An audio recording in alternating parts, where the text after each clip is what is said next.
स्वास्थ्य विभाग सोलन द्वारा टीबी उन्मूलन कार्यक्रम की मासिक समीक्षा बैठक आयोजित की गई, जिसमें डॉक्टर राजेश कुलरे ने विशेष रूप से भाग लेकर जिला में चल रही गतिविधियों का जायजा लिया। बैठक में टीबी नियंत्रण को लेकर भविष्य की रणनीतियों पर भी विस्तार से चर्चा की गई।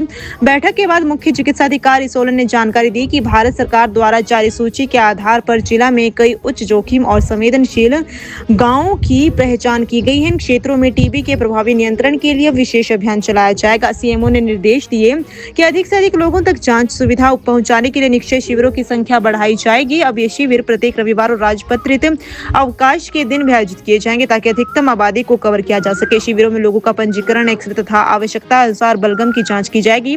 साथ ही जिन लोगों में लक्षण नहीं है लेकिन संक्रमण खतरा अधिक है, उन्हें टीबी प्रिवेंटिव दवा भी दी जाएगी।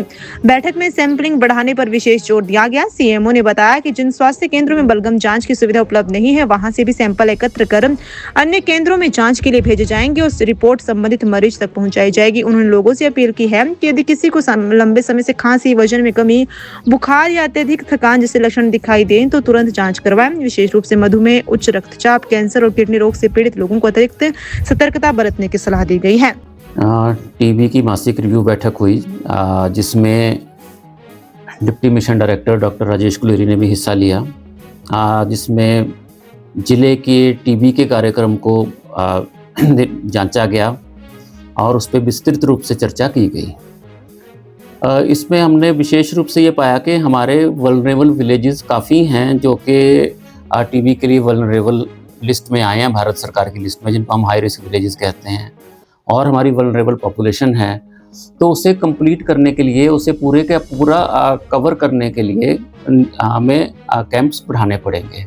निक्षय शिविर जो हम लगा रहे हैं वो बढ़ाने पड़ेंगे, और निक्षय शिविर प्रत्येक रविवार और गस्टेड हॉलीडे को भी लगाना पड़ेगा। इसके संबंध में दिशा निर्देश जारी किए गए हैं कि हाई रिस्क विलेजेस में ये कैंप्स लगाए जाएं और वहाँ पे लोगों को एनरोल किया जाए, उनका एक्सरे किया जाए और जिसकी ज़रूरत है उसकी बलगम की जांच की जाए। जिनको ज़रूरत है उनको दवाई दी जाए, और जिनको टीबी की बीमारी नहीं है लेकिन होने की संभावना है, उन्हें टीबी प्रिवेंटिव मेडिसिन दी जाए, ताकि उनमें टीबी होने की जो संभावना है वो भी समाप्त हो सके। इसके साथ ही ये भी निर्देश दिए गए कि सैंपलिंग बढ़ाई जाए, अधिक से अधिक सैंपल्स इकट्ठे किए जाएं, अधिक से अधिक लोगों की जांच की जाए, ताकि हम टीबी के एलिमिनेशन की तरफ जा सकें। आपके माध्यम से मैं सबसे ये भी कहना चाहूँगा कि अगर खांसी है, 10 दिन से ज़्यादा की खांसी है, वजन कम हो रहा है, बुखार शाम को आ रहा है, थकावट शाम को हो रही है, शरीर में गिल्टियाँ हैं, ऐसी चीज़ें हो रही हैं, तो अपने नज़दीकी स्वास्थ्य केंद्र में जाएं और जाकर अपने बलगम की जांच करवाएं। अगर आपके नज़दीकी स्वास्थ्य केंद्र में बलगम की जांच नहीं भी होती होगी तो हम आपको आगे जाने के लिए नहीं कहेंगे, आपकी बलगम वहीं पे इकट्ठी करेंगे, लेंगे और हम खुद ट्रांसपोर्ट करके आप तक रिपोर्ट उसकी पहुँचाएँगे।